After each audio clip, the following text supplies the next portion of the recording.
Salvete, sodales. Haec series est Rem Tene. Est series sermonum Latinorum ad linguam Latinam discendam. Mihi nomen est Andreas.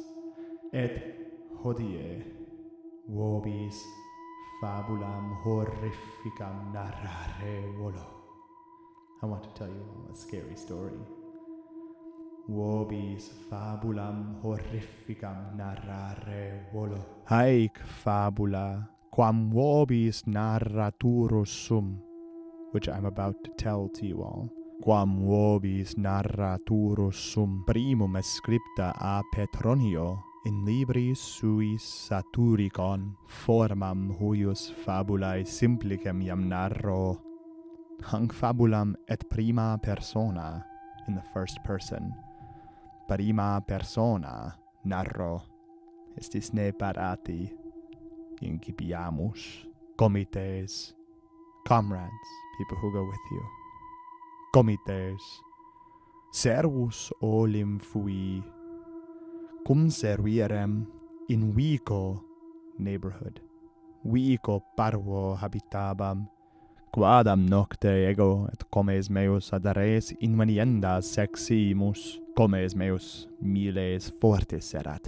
In via longa ambulabamus, luna lucebat tamquam, just like as if, tamquam meridie.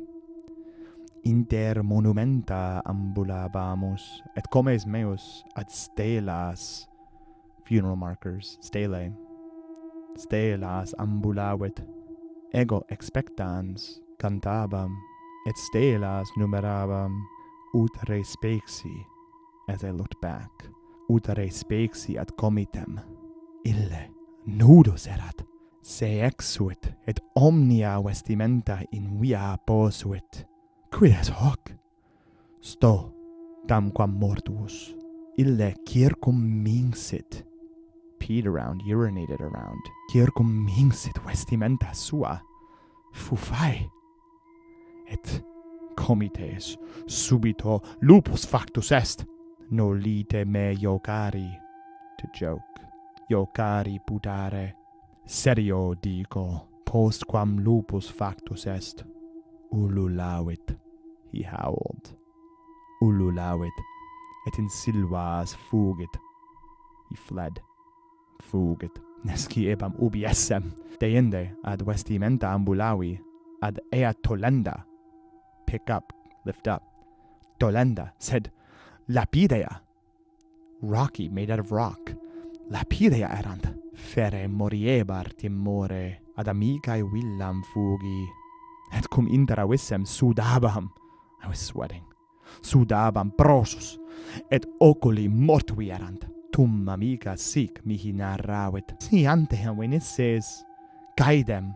Slaughter. Caedem vidisses. Lupus enem villam intravit. Et omnia animalia interfecit tamquam lanius. A butcher.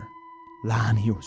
Servus noster eum lancea vulneravit. Wounded him with a lance. Eum lancea vulneravit. Dum fugiebat. Cum hoc audi vissem. Oculos amplius. More. Amplius claudere non potui, ad viam et stelas redii, nihil veni nisi sanguinem. Blood.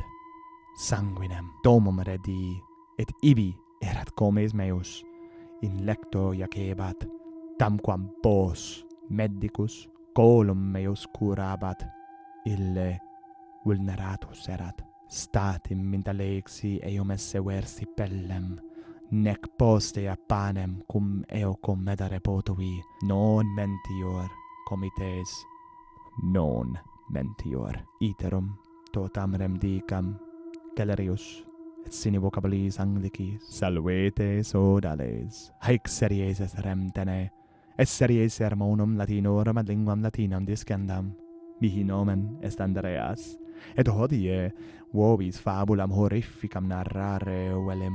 Haec fabula, quam vobis narraturus sum primum, scripta Petronio in libris suris saturicon, formam huius fabulae simplicem vobis iam narro, hanc fabulam et prima persona narro. Estis ne parati? incipiamus. Comite servus olem fui, cum servierem, in vigo parvo habitabam, quadam nocte, ego et comes meus ad res inveniendas eximus, comes meus miles fortis erat. In via longa ambulabamus, luna lucebat tamquam meridie, inter monumenta ambulabamus, et comes meus ad stelas ambulavit, ego expectans cantabam et stelas numerabam, ut respixiat comitem, ille nudus erat. Se exuit, et omnia vestimenta in via posuit, quid is hoc? Sto tamquam mortus.